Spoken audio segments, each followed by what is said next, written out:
L'échange que vous allez entendre est un entretien épistémique. Il s'agit d'une conversation asymétrique dans laquelle on s'intéresse à notre interlocuteur en lui posant des questions. Au travers de celle-ci, nous cherchons à comprendre les raisons qui motivent son avis. L'objectif principal de cette forme de conversation est de passer un moment agréable et mutuellement enrichissant. Avec plaisir. Salut à tout le monde. C'est tout à fait juste. Salut Marco. Ciao. Tu vas bien? C'est- Oui, Mais c'est juste, c'est son prénom? Non, pour ceux qui ont la ref. Voilà, désolé. quoi? Oui. Excuse Marco. Tu passes un bon dimanche? Oui, tout à fait, tout à fait. En Suisse, il fait beau et c'est sympa, tout à fait. Ouais, alors j'ai le même temps que toi, mais comme je suis à 50 km, c'est normal. Ah, cool. Alors, qu'est-ce que tu penses de la spiritualité? Quelle est ta définition? C'est quoi pour toi la spiritualité? Bah, j'ai déjà discuté avec certains dans d'autres lives, donc c'est peut-être pas une grande nouveauté que je vais dire, mais bon, je trouvais que ça peut être intéressant. Pour moi, les spiritualités qui me parlent, c'est quasi synonyme de philosophie et des Mhm. préférences académiques pour ne pas déraper. Euh, c'est une manière d'appréhender la vie en essayant de voir quel est le sens de cette existence.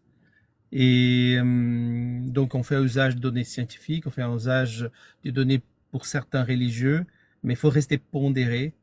Et c'est pourquoi je fais plutôt allusion à cette philosophie académique comme synonyme de spiritualité plus que du dogme religieux, qui pour moi, ça peut être dangereux et délicat. Il y a encore de la spiritualité New Age ou encore les spiritualités qui sortent des courants religieux un peu, voire fondamentalistes.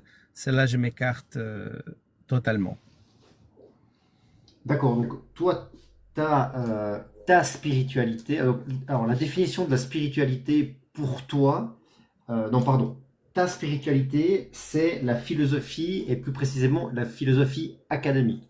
Donc tout ce qui se rapporte finalement aux sciences et qui a été prouvé ou qui est en passe de l'être, je sais pas, peut-être que je vais trop loin en disant ça, et tu te distancies de tout ce qui est spiritualité. Tu m'as dit New Age, également spiritualité religieuse, qui sont liées à des dogmes et qui ne correspondent pas à ton, je vais pas dire à ta philosophie parce que ça va boucler, mais à ta façon de faire. Oui, disons que, alors, au risque de choquer des personnes, mais j'ai aucune intention de bousculer les personnes, c'est les philosophies qui vont prendre comme source les religions abrahamiques que je coince. Je coince beaucoup parce qu'il y a beaucoup Mhm. trop de contradictions que pour que moi soit une spiritualité pondérée, équilibrée. Comme beaucoup de gens me connaissent, moi je suis plutôt bouddhiste dans ma philosophie. Euh, mais je pense que le plus important de la spiritualité, c'est cette condition non discutable, sine qua non, du respect de l'autre et surtout, pour moi, il est très important, le respect de la différence. D'accord. Tu mets un point d'honneur à ça. Le respect de la différence, c'est important pour toi. Pourquoi c'est important pour toi? Parce que la nature nous apprend, si on sait l'observer, qu'elle est faite de différences. Même dans une espèce, la catégorie est une catégorie faite que de différences. Entre un père et un enfant qui a 50% des gènes en commun, il y a de la différence. Donc la différence est la norme. L'homogénéité du sens absolu, c'est l'exception.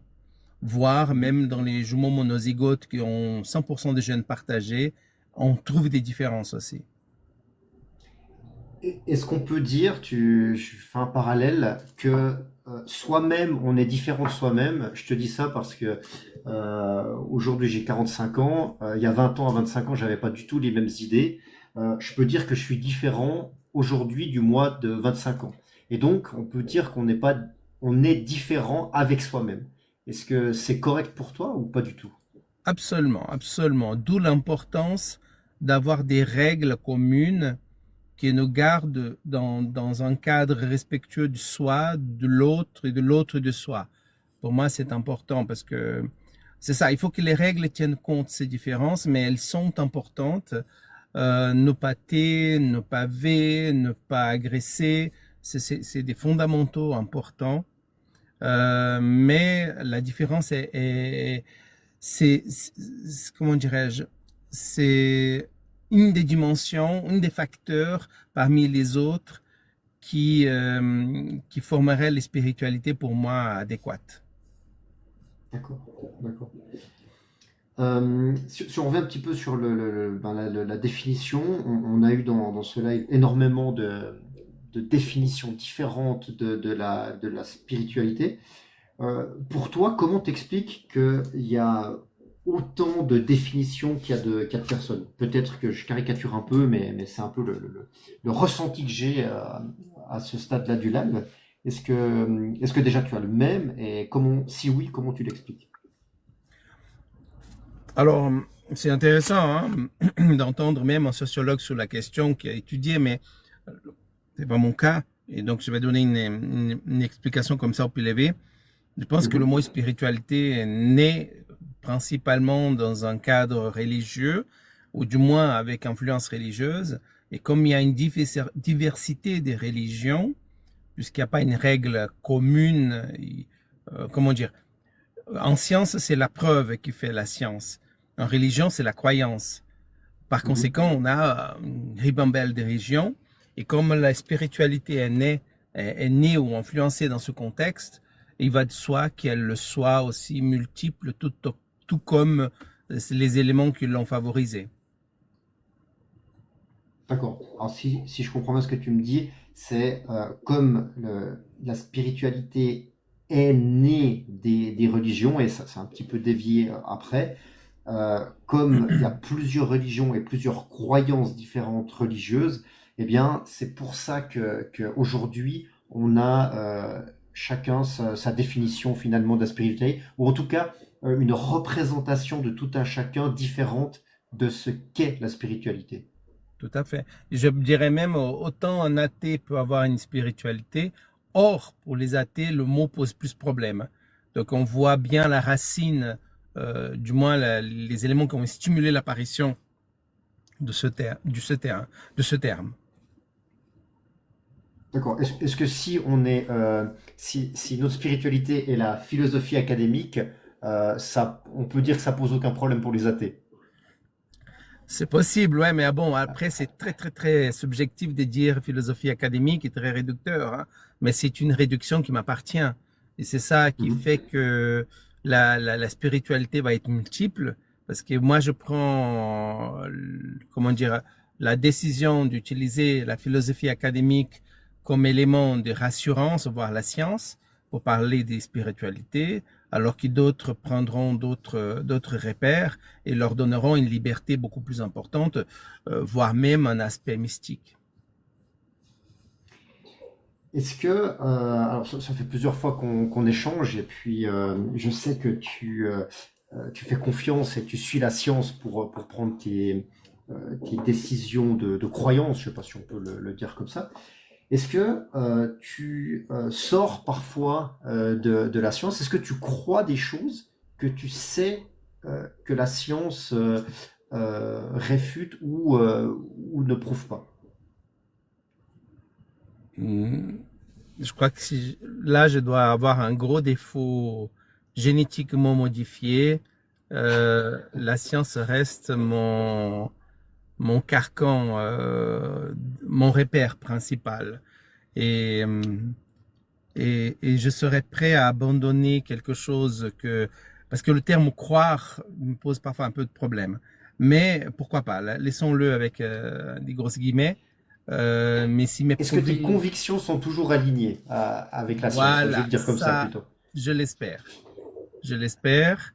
Et oui, la science est un repère pour moi très, très, très important qui me donne une certaine apaisement dans mes décisions. Après, loin de moi d'avoir la velléité de maîtriser toute la science, parce que quand on parle de la science, à l'intérieur, la biologie, la chimie, la physique, et j'en passe, hein, je maîtrise mon domaine et je suis curieux des autres. Mais j'espère avoir l'intelligence d'aller poser la question aux experts des autres domaines. Et pourquoi, pour toi, la science est ta boussole? Certaines personnes te diront que tu dois plus faire confiance à ton intuition, à ton ressenti. C'est plus facile d'accès et donc tu as des résultats qui sont beaucoup plus immédiats. Pourquoi tu crois, Parce, enfin, parce tu que alignes plus tes l'intuition, convictions sur la science que... parce que l'intuition, j'adore, pardonne-moi de te couper la parole, mais papa, l'intuition n'existe pas. Alors pourquoi je dis D'accord. ça? Parce que qu'est-ce que c'est l'intuition? L'intuition, c'est un traitement automatique du cerveau d'une information dont je ne suis pas conscient. Donc, quoi Mhm. qu'il arrive, c'est mon cerveau qui prend la décision à ma place et qui ensuite rend conscient la décision sans me donner les moyens à travers lesquels il est arrivé à cette décision. Par conséquent, faire confiance à mon cerveau, à mon intuition, pardon, c'est la meilleure manière de faire prendre le risque, augmenter le risque de faire preuve de préjugés. D'ailleurs, une phrase dont je trouve, comment dire gentiment, bête, c'est la première impression, elle est bonne. S'il vous plaît, méfiez-vous de vos premières impressions. D'accord. Alors, est-ce que, alors du coup, j'aimerais repartir sur sur le claim l'intuition n'existe pas, mais on n'a malheureusement pas le temps. Ça sera peut-être pour une prochaine fois. Est-ce que tu es plus d'accord de dire le ressenti, prendre des décisions sur le ressenti? Est-ce que c'est plus correct Non. pour Tout toi ou ce pas qui du tout? est tout ce qui est de l'ordre des automatismes, ressenti, intuition, sixième sens, quatrième sens, vingtième sens, ce que tu peux appeler, qui va être affaire d'automatisme cérébral, je me méfie comme de l'eau 40. Non, parce que c'est juste les automatismes que l'évolution a mis en place, qui nous permet de prendre des décisions certaines fois bonnes, mais je me méfie parce qu'ils sont remplis des biais cognitifs. D'accord.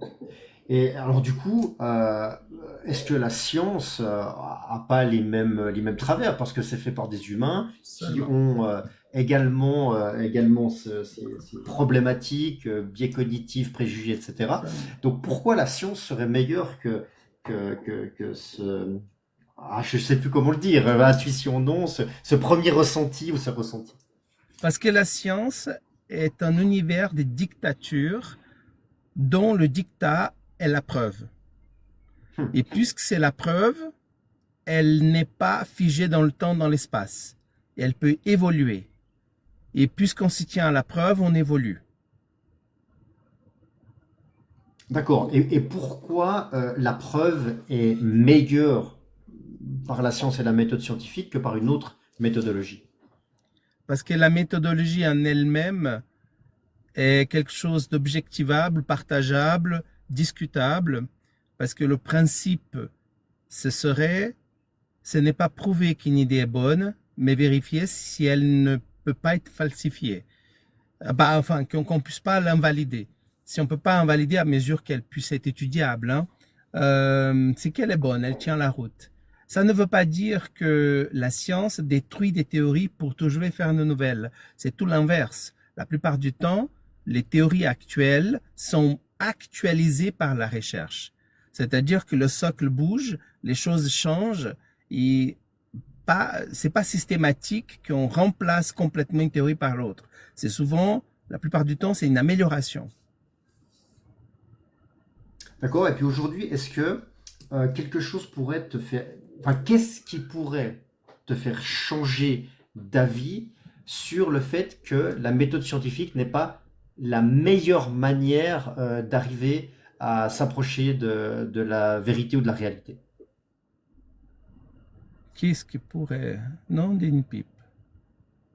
J'ai aucune idée qui pourrait me faire dévier ou aller, je vais dire autrement. Je n'ai aucune idée de ce qui pourrait me rendre infidèle à la science. Ah oui, la démence mentale. Ah, ouais, d'accord.